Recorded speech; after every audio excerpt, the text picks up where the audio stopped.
കേന്ദ്ര സർക്കാരിന്റെ കാർഷിക വിരുദ്ധ നയങ്ങൾക്കെതിരായ സമരം കടുപ്പിച്ച് കർഷകർ. ആയിരക്കണക്കിന് കർഷകരാണ് ഡൽഹിയിലേക്ക് കടക്കാൻ ശംഭു അതിർത്തിയിൽ ട്രാക്ടറുകളുമായി എത്തുന്നത്. പഞ്ചാബിൽ ഇന്ന് ട്രെയിനുകൾ തടഞ്ഞാണ് കർഷക സംഘടനകളുടെ പ്രതിഷേധം. കർഷകർ തടയാൻ ഡൽഹി അതിർത്തിയിൽ കോൺക്രീറ്റ് ബാരിക്കേഡുകളടക്കം വൻ വേലിക്കെട്ടുകളാണ് പോലീസ് ഒരുക്കിയിരിക്കുന്നത്. പ്രശ്നങ്ങൾ പരിഹരിക്കാൻ കർഷക നേതാക്കളുമായി കേന്ദ്ര സർക്കാർ ഇന്ന് ചർച്ച നടത്തും. സിംഘുവിൽ നിന്ന് വിഷ്ണു പ്രസാദ് കൂടുതൽ വിവരങ്ങളുമായി. സിംഘുവിൽ നിന്നുള്ള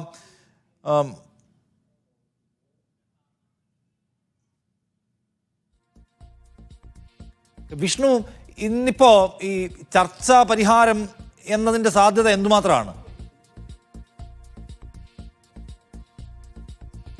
നിഷാദ്, എന്തായാലും നമ്മളിപ്പോൾ നിൽക്കുന്ന സിംഘു അതിർത്തി എന്ന് പറയുന്നത് ഡൽഹിയുടെയും ഹരിയാനയുടെയും അതിർത്തിയാണ്. പക്ഷേ ഇവിടുത്തെ ക്രമീകരണങ്ങൾ കണ്ടാൽ ഒരുപക്ഷെ ഇന്ത്യ പാകിസ്ഥാൻ അതിർത്തിക്ക് സമാനമായ രീതിയിൽ തന്നെയാണ്. കാരണം നമുക്ക് കാണാൻ കഴിയുന്ന പോലെ തന്നെ വലിയ രീതിയിലുള്ള സുരക്ഷാ വിന്യാസം ഇവിടെ ഉണ്ട്. ഇന്നലത്തേതിനെ അപേക്ഷിച്ച്, അല്ലെങ്കിൽ ഈ സമരം ആരംഭിച്ച ആദ്യ ദിനത്തെ അപേക്ഷിച്ച് കൂടുതൽ ഉദ്യോഗസ്ഥരെയും അതോടൊപ്പം തന്നെ കൂടുതൽ ബാരിക്കേഡുകളും എല്ലാം തന്നെ ഈ ഡൽഹിയുടെ അതിർത്തിയിലേക്ക് എത്തിച്ചിരിക്കുകയാണ് പോലീസ്. പ്രധാന കാരണം എന്ന് പറയുന്നത് കർഷകരുടെ സമരം. പക്ഷേ അതിപ്പോഴും ഇന്നത്തെ ചർച്ചയിലൂടെ പരിഹരിക്കപ്പെടുമെന്ന് കർഷകർ പോലും പ്രതീക്ഷിക്കുന്നുണ്ടെങ്കിലും ഒരുപക്ഷെ ഡൽഹി പോലീസിന് ആ പ്രതീക്ഷയില്ല എന്ന് തോന്നുന്നുണ്ട്. കാരണം അതുകൊണ്ടാണ് ഇന്നലെ രാത്രിയാണ് ഇപ്പോൾ കണ്ടുകൊണ്ടിരിക്കുന്ന ഈ ബാരിക്കേഡുകളെല്ലാം തന്നെ ഇവിടെ കോൺക്രീറ്റ് ഇട്ട് റോഡിൽ ഉറപ്പിച്ച ഒരു സാഹചര്യം ഉണ്ടായത്. കർഷകരെ സംബന്ധിച്ചിടത്തോളം ഇന്ന് നാലാമത്തെ ചർച്ചയ്ക്കാണ് കേന്ദ്ര സർക്കാർ കർഷകരെ സമീപിക്കുന്നത്. കേന്ദ്ര കൃഷിമന്ത്രി അർജുൻ മുണ്ടയും ഭക്ഷ്യമന്ത്രി പീയൂഷ് ഗോയലുമാണ് ഇന്ന് ചർച്ചയ്ക്കായി വീണ്ടും എത്തുന്നത്.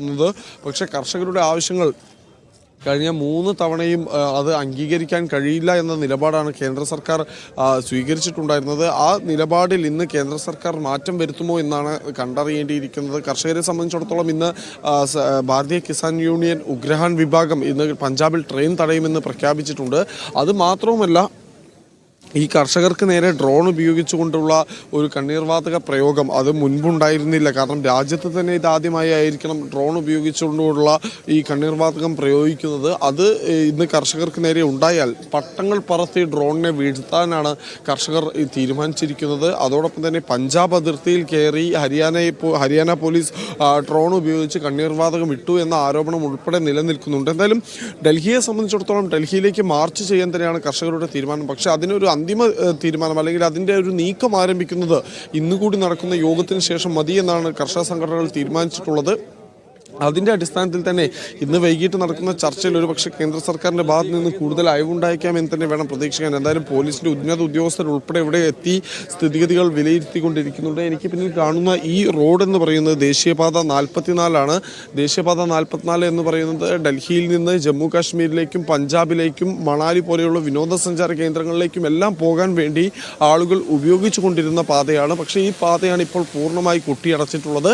200 കിലോമീറ്റർ അപ്പുറത്താണ് കർഷകർ ഇപ്പോഴുള്ളത്. നിലവിൽ പഞ്ചാബ് ഹരിയാന അതിർത്തിയിലാണ് കർഷകരുള്ളത്. പക്ഷേ അതിനിപ്പുറം 200 കിലോമീറ്റർ ഇപ്പുറം ബാരിക്കേഡുകൾ റോഡിൽ നിരത്തുകയും അത് കോൺക്രീറ്റ് ഇട്ട് ഉറപ്പിക്കുകയും ചെയ്ത് ജനജീവിതം പോലും ദുസ്സഹമാക്കുന്ന നടപടിയാണ് ഡൽഹി പോലീസിന്റെ ഭാഗത്തു നിന്നുണ്ടായിട്ടുള്ളത്. ആളുകൾക്ക്, കാൽനടയാത്രക്കാർക്ക് പോലും കടന്നു പോകാൻ കഴിയാത്ത രീതിയിൽ റോഡിൽ ബാരിക്കേഡുകൾ സ്ഥാപിച്ചിരിക്കുകയാണ് ഡൽഹി പോലീസ്.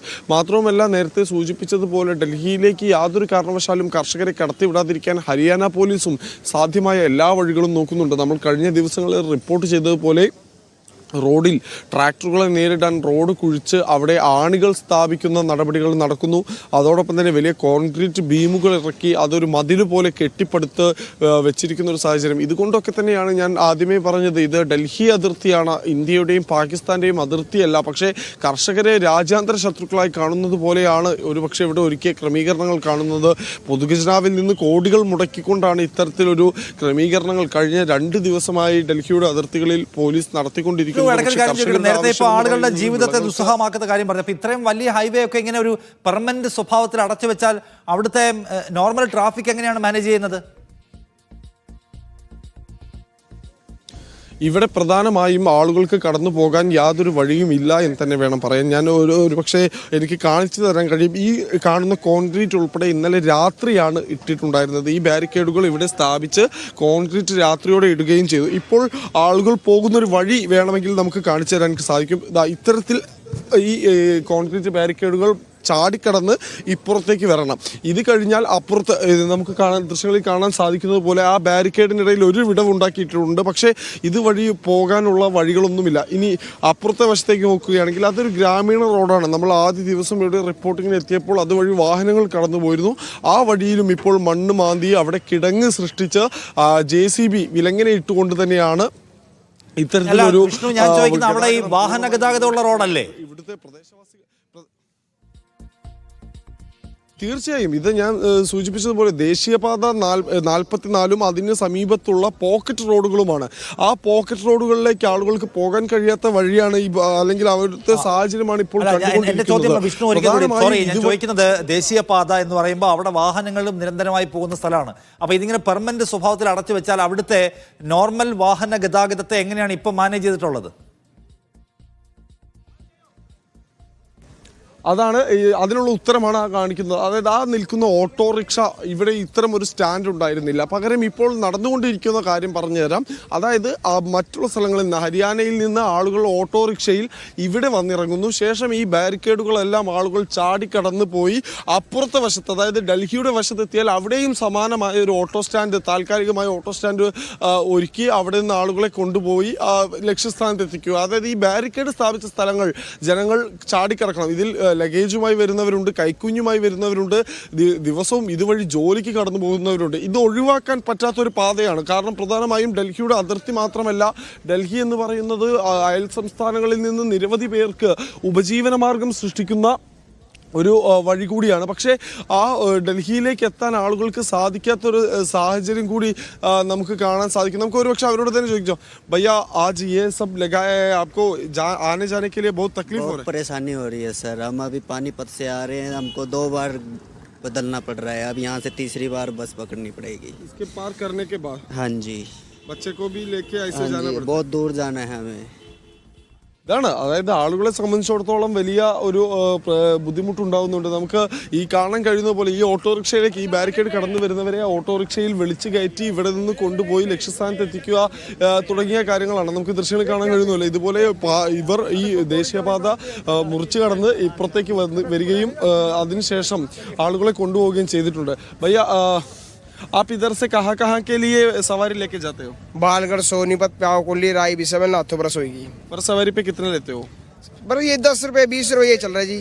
20 रुपए. हाँ, इधर तो एक ऑटो स्टैंड नहीं था, लेकिन आज का ये सिचुएशन के वजह से आपने इधर से सवारी शुरू की है ना? हाँ जी, यहाँ से पहले से पीछे से लेते, अभी यहाँ से ले रहे हैं इसके सिचुएशन वजह से. അതായത് ഇത് തന്നെയാണ് പറഞ്ഞത്. ആളുകളെ സംബന്ധിച്ചിടത്തോളം ഒരു പുതിയ അവസരം, ഓട്ടോറിക്ഷക്കാർക്ക് ഒരു പുതിയ അവസരം ഉണ്ടാക്കിയിരിക്കുന്നു. എന്നിരുന്നാൽ തന്നെ ഇതുവഴി പോകുന്ന വാഹനങ്ങളെ സംബന്ധിച്ച്, ദിനംപ്രതി പോകുന്ന യാത്രക്കാരെ സംബന്ധിച്ച് അവർക്കുണ്ടാകുന്ന ബുദ്ധിമുട്ട് അതിപ്പോൾ നമുക്ക് പ്രത്യേകിച്ച് ഇപ്പോൾ ഇത്തരം ഒരു എൻ്റെ ഒരു നിരീക്ഷണത്തിൽ, കാരണം നമ്മളിവിടെ കഴിഞ്ഞ 2 ദിവസമായി നമ്മൾ ഇവിടുന്ന് റിപ്പോർട്ട് ചെയ്യുന്നുണ്ട്, ഇവിടുത്തെ നിരീക്ഷണത്തിൽ ഇപ്പോൾ ഇത്തരത്തിൽ വഴി പൂർണ്ണമായി കൊട്ടിയടക്കേണ്ടിയിരുന്ന ഒരു സാഹചര്യം ഉണ്ടായിരുന്നില്ല. പക്ഷേ എന്തുകൊണ്ടോ ഒരുപക്ഷെ സുരക്ഷാ മാനദണ്ഡങ്ങളായിരിക്കാം 200 കിലോമീറ്റർ അപ്പുറത്തുള്ള കർഷകരെ തടയാനാണ് ഡൽഹിയുടെ പ്രധാന ദേശീയപാത ഇപ്പോൾ ഉപരോധിച്ചുകൊണ്ട് അല്ലെങ്കിൽ പൂർണ്ണമായി കൊട്ടിയടച്ചുകൊണ്ട് നമുക്ക് ദൃശ്യങ്ങളിൽ കാണാൻ സാധിക്കുന്ന പോലെ ഇവിടെ നിന്ന് കുറച്ചുകൂടി നന്നായി കാണാമെന്ന് പ്രതീക്ഷിക്കുന്നു.